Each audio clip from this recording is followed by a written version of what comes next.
Bom dia, segundo ano. Então, começamos aqui com a apostila. Então, hoje, quinta-feira, dia 26, né? Coloca o nome na apostila, de preferência completo. E vamos relembrar a musiquinha A Linda Rosa Juvenil. Então, voltando ao texto da aula passada, escreva o nome dos personagens abaixo. Então, aqui nós temos a Rosa, a Bruxa e o Rei. Qual é o personagem principal do texto? Qual desses três é o principal, né? Seria a Rosa, né? Então, número 3. Como vivia a linda Rosa Juvenil antes da chegada da bruxa? Então, ela vivia triste no seu lar? Ela vivia alegre no seu lar? Ela vivia alegre no seu castelo?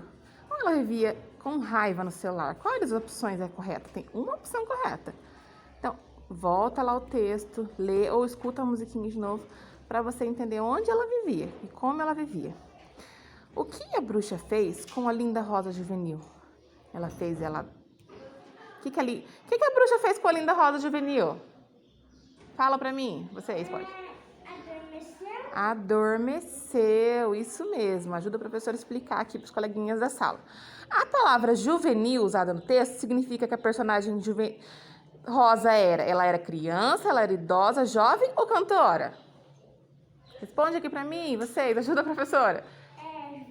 Jovem? Ela era jovem, né? Nós já fizemos aqui, elas estão só me ajudando. Então, quem despertou a Rosa? Foi o rei. O rei despertou a Rosa. Então, aqui agora abaixo, organiza as palavras abaixo e forma uma frase. Então, é para colocar, né, na sequência certa. Então, tá aqui, ó. Juvenil vivia Rosa em seu lar. Então, quem que vivia em seu lar? Né? Quem? A Rosa. E a Rosa era o quê? Era a linda Rosa Juvenil. Vivia onde? Vivia, né, alegre em seu lar. Essa frase já responde essa pergunta aqui de cima, né? Então, ajuda bastante. Então, na apostila, nós também temos aqui matemática, que são os números pares. Então, aqui está explicando. Quando separamos os elementos de conjunto de 2 em 2, não sobra nenhum. Então, dizemos que esse elemento é um par. Então, aqui está mostrando algumas partes do corpo que são pares, né? Um par de olhos, um par de orelhas, um par de pés, um par de mãos. É por isso que também compramos algumas coisas por pares. São sapato, luvas, brincos.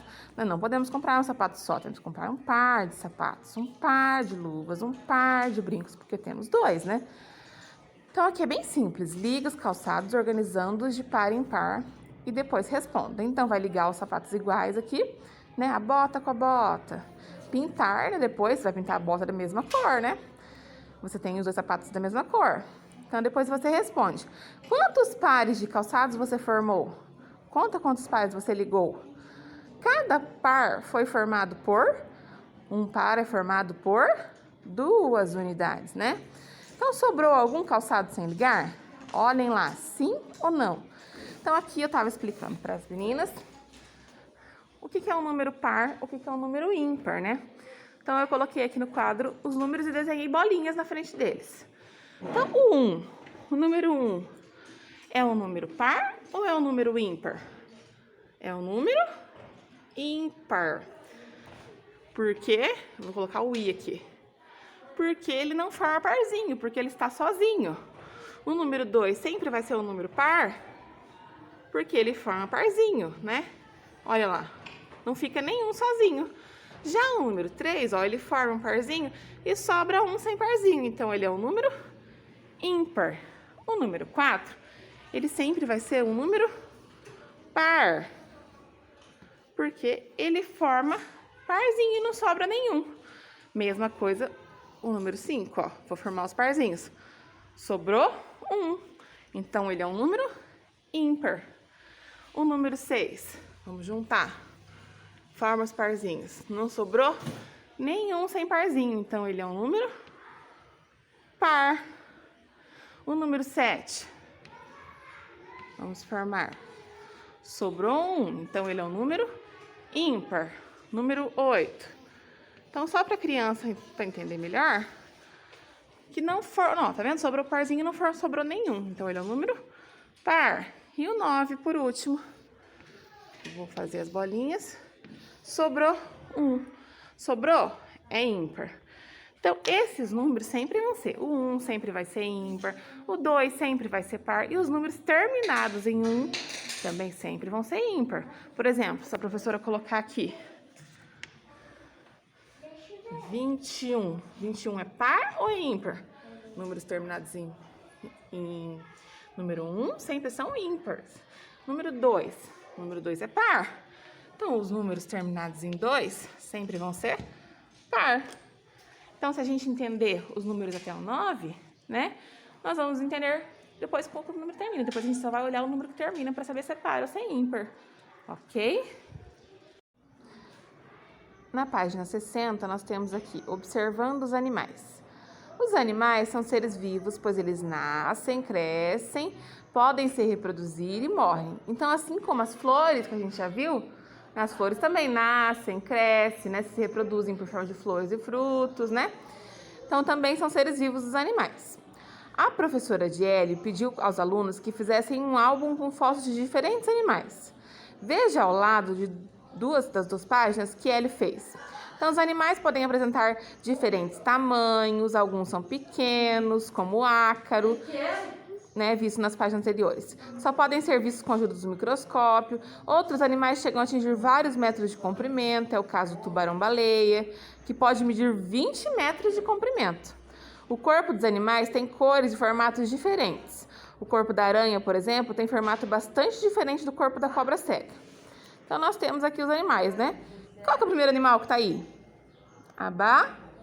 É o tubarão-baleia. Estão vendo lá?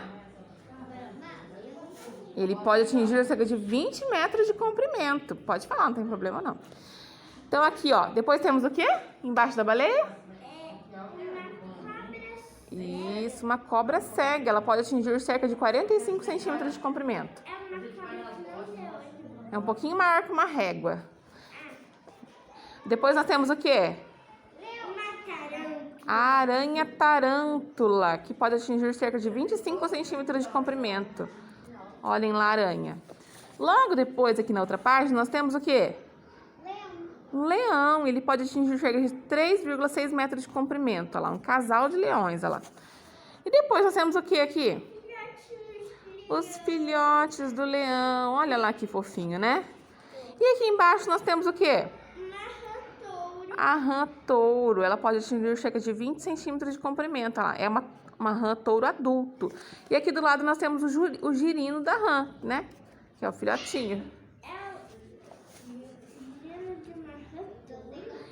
Em algumas espécies de animais é possível diferenciar a fêmea e o macho de acordo com as características, como o formato, a cor do corpo, né? No álbum de Hélio há uma foto de casal de leões, olha lá. Ó.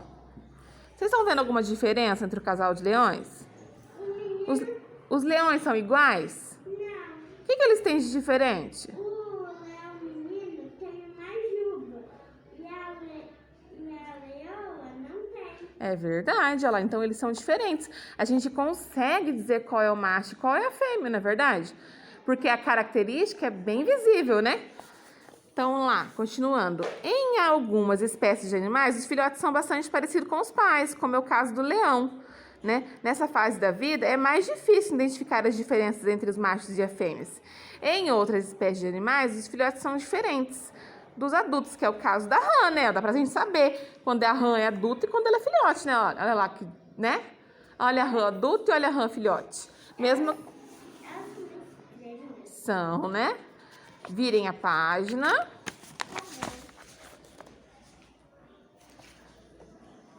Então, aqui nós temos a arara azul. A arara azul também é conhecida como arara azul grande. É uma ave encontrada nos estados do Mato Grosso do Sul, Amazonas, Pará, Maranhão, Bahia, Piauí, Tocantins e Goiás. Essa ave atinge cerca de 1 metro de comprimento. As araras azuis geralmente vivem em famílias ou grupos e se alimentam principalmente de sementes de palmeiras. Essa espécie de ave já foi considerada ameaçada de extinção. Ou seja, o que significa isso, né? Ela corre risco de desaparecer da natureza. Isso aconteceu principalmente por causa da destruição dos locais onde elas vivem e pela sua venda ilegal como animal de estimação. Ela não é um animal de estimação, né? Ela é um animal que vive lá na floresta, né? Eu já vi uma arara azul, e é só muito, porque eu já fui num lugar que tem uma casinha cheia de arara azul. Nossa, elas são lindas, né? Atualmente, a arara azul não corre. não corre risco de ser extinta da natureza. Com a ajuda de diversos pesquisadores, né, tem aqui uma manchete aqui, né? O que eles fizeram para ajudar as araras, né? Olha lá, um projeto pessoal que ajudou a salvar as araras. Então, eles tiraram elas da extinção, olha que maravilha. Um grupo de pesquisadores conseguiu aumentar a população de aves de 1.500 para cerca de 5.000 indivíduos no Pantanal, né? Então, esses pesquisadores fazem a diferença, tá? Então, aqui, ó. Com os colegas e o professor, faça um passeio pela escola, observe alguns animais que existem nesse ambiente e desenhe neles no espaço abaixo. Então, aqui, no caso, é na escola. Em casa, né, a criança vai passear pelo quintal, vai olhar, né, pela rua para ver que animal que ela vai ver para desenhar aqui nesse espaço.